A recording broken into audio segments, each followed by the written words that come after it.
Secondly, the financial national strategy is the most prosperous. There have always been rumors of American conspiracy theory in the financial market. For example, the United States wants to force the RMB to appreciate, just like Japanese asset price bubble in that year, and let China's economy fall into recession. The Southeast Asian financial crisis is believed to be largely due to the financial conspiracy of the UK. The UK used international speculators to destroy the Hong Kong economy, allowing the Chinese government to take over a mess like Hong Kong, while the US cooperated with its actions to profit from it. No matter whether the conspiracy theory is established or not, finance has actually been regarded as an important means of national strategy by the United States and Britain.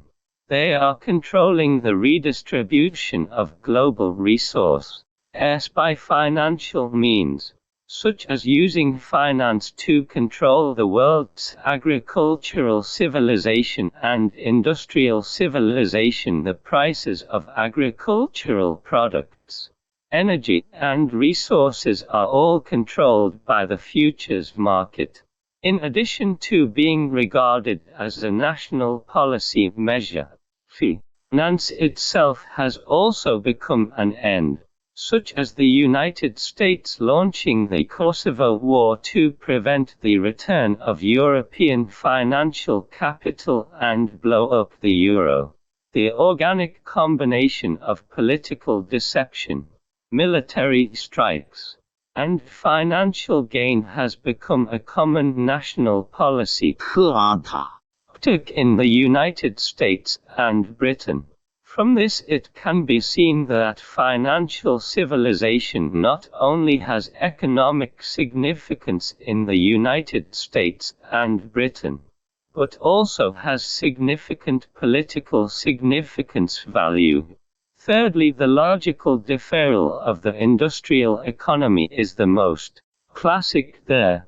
The rise of the old financial industry in the UK as a result of the Industrial Revolution, raising funds and taking on risks, have supported huge investments in transportation, energy, raw materials, infrastructure, and other aspects, promoting manual production to fully enter the industrial civilization era of large-scale machine production.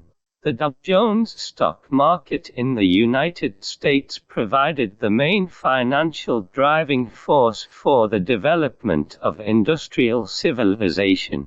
Through the listing of enterprises, a bridge was built between industrial civilization and financial civilization. For example, the compensation of company executives was changed from the payment law of industrial civilization to the payment law of financial civilization, which instantly magnified the hard work and linear accumulation of company executives in the stock market.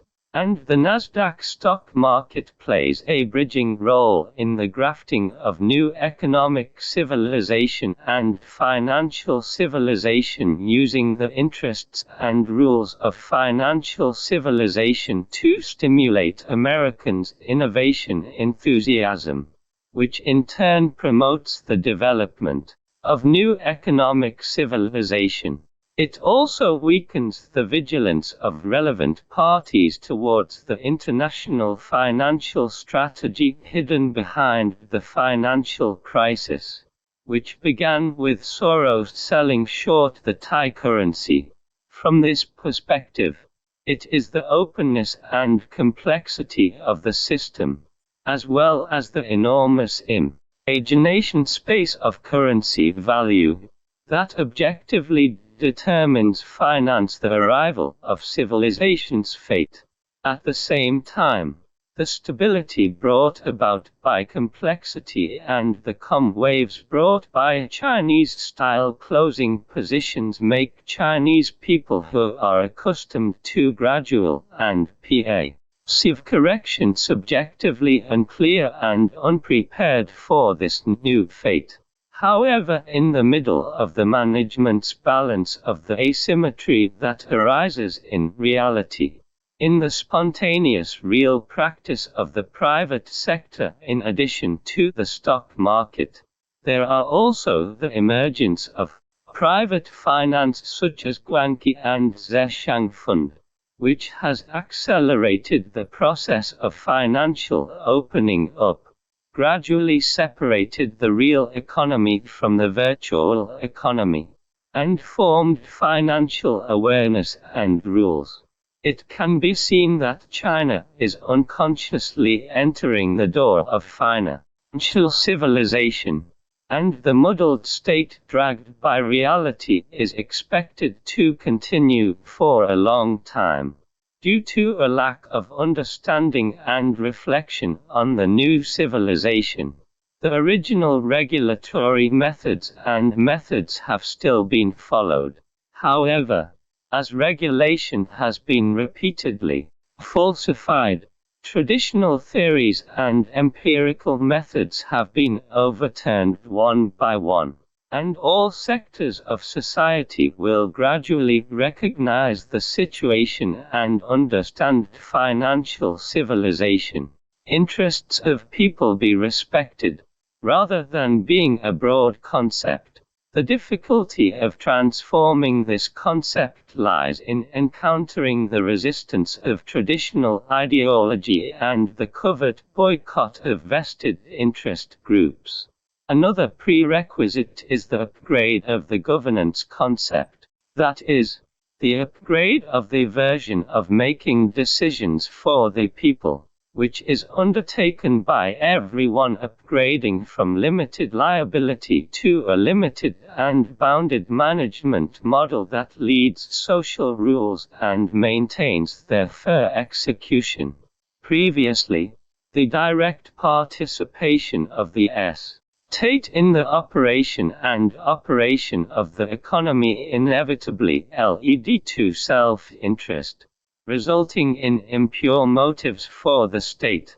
However, when the state is above economic interests and only serves as the creator and maintainer of the system, the transformation of its role creates a natural demand for the principles of fairness and justice. The controversial labor contract law, to some extent, is a manifestation of the shift in national motivation from favoring enterprises to providing universal coverage for the interests of workers. It is a transition from a focus on efficiency first to a balance between fairness. Despite its poor timing, it is still a landmark milestone, because the more a few people resist, the more they can reflect that it actually represents the interests of the majority and touches the pain points of interest groups. At present, it is the Ministry of Power that undermines the principles of fairness and justice, distorts the state's motives seriously, and causes even greater public discontent. The phenomenon of door-oriented, departmental interest-oriented, and interest group-oriented. Many authorities use the name of the state to harm the people and enrich the private sector, and practice monopoly under the guise of maintaining fairness and justice. This distorts the essence and core of the national political system, which means that the state represents the interests of the entire society and the nation, and implements its representation through various state machines. However, in reality, Various state machines become representatives of the state and fulfill the interests of their own departments in the process of representation. This deviation is the source of social contradictions at this stage. The real reason for the large-scale mass incident in Wengan County, Guizhou, is that the government has repeatedly violated the interests of the masses in mineral resources development, resettlement, building demolition and other work, and in the process of handling conflicts, disputes and mass incidents. Some cadres have a rough style, simple working methods and random use of police force. Although the stock market was in a mess in the first half of the year, there were still over billion yuan in stamp duty receipts, and local state-owned asset management commissions are still preparing to queue up local state-owned enterprises. 10 trillion yuan.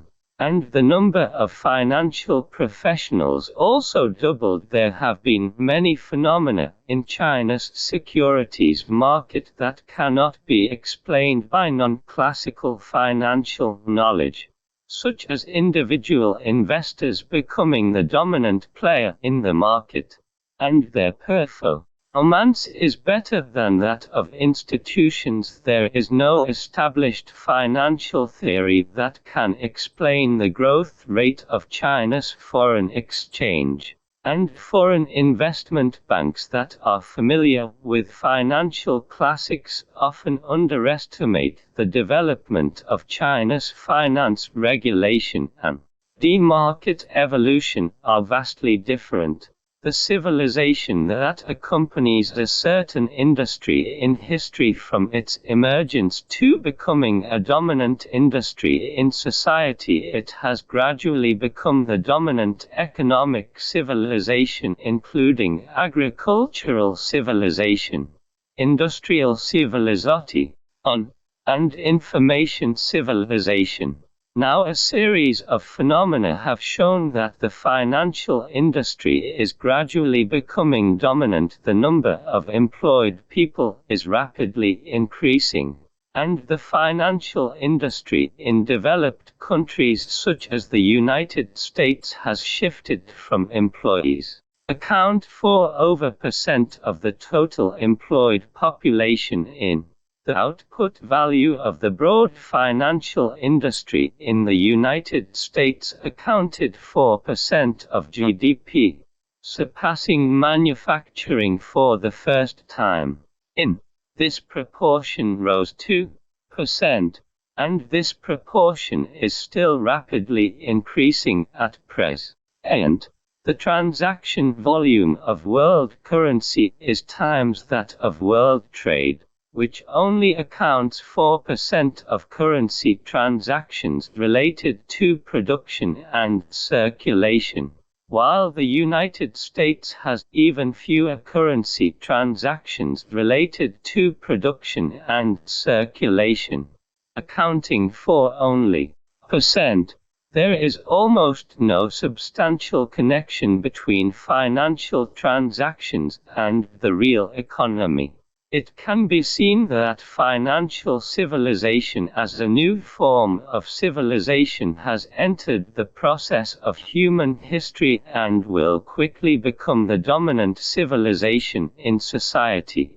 The emergence of financial civilization has overturned the three forms of civilization in history, presenting new characteristics of civilization. The labor axiology has been left behind by the new civilization. Buffett's ability to earn hundreds of millions of dollars overnight cannot be explained by the labor axiology. Similarly, the utility theory cannot describe the financial civilization, because the paperless office currency symbol cannot bring any physical and psychological enjoyment to the owner. Since the premise of traditional axiology no longer exists, the General equivalent of social economy is no longer gold and silver. Under the premise of financial civilization, the general equivalent of financial transactions has